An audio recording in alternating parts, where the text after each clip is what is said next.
വാ മക്കളെ വാ വന്നിരിക്ക് വാ ഇരിക്കും മേഡം. ഇരിക്ക്.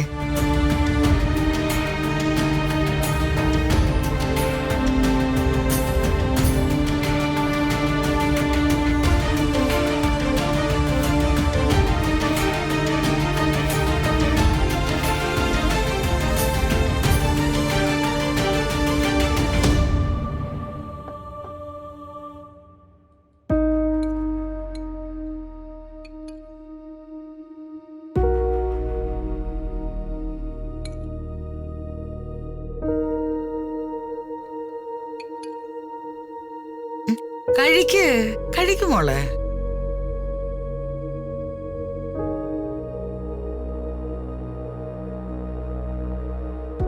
ആഹാ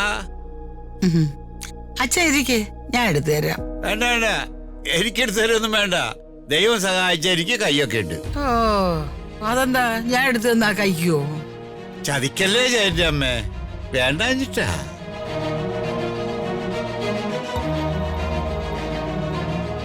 അയ്യോ നിങ്ങളെന്താ ഇങ്ങനെ ഇരിക്കുന്നത്? കഴിക്ക്.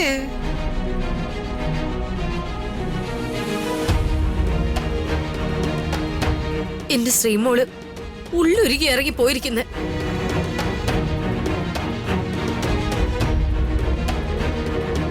കൊച്ചു വല്ല കടുങ്ങുകയും ചെയ്യുമെന്ന് എന്റെ പേടി. കടും കൈ കാണിക്കാൻ അവളെന്താ ഇല്ലാ പിള്ളയാണോ?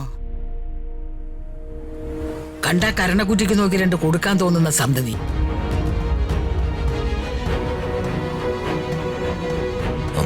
അളിയനും ചേച്ചിയും കഴിച്ചോളി എന്റെ അമ്മേ. അവര് ആക്രാന്തക്കാരല്ലേ, രാവിലെ എന്നെ വെട്ടുവിഴിഞ്ഞ്. വെട്ടിവിഴുങ്ങ ഞങ്ങളെന്താ മുതല കുഞ്ഞുങ്ങളോ? ദേ അമ്മേ, അനാവശ്യം പറയരുത്. അയ്യോ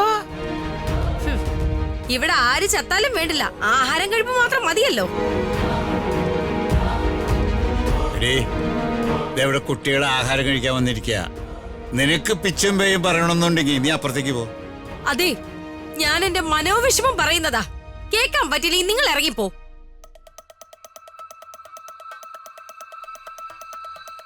ഞാനെവിടെ പോൻ? ഇതേ ഞാൻ വാടകയ്ക്ക് എടുത്ത വീടാ.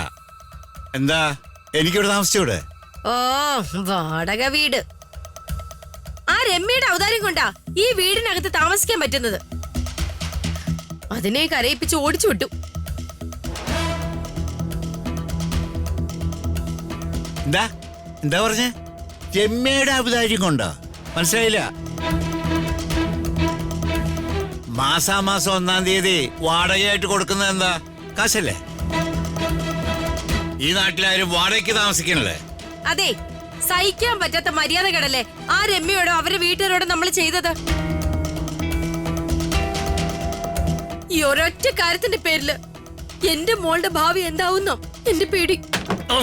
മിണ്ടിപ്പോരുത്. ഇത് പല പ്രാവശ്യം ഇവിടെ പറയണു. ഇത് ഇവിടെ കൊണ്ട് നിർത്തിയാക്കണം. അകലെ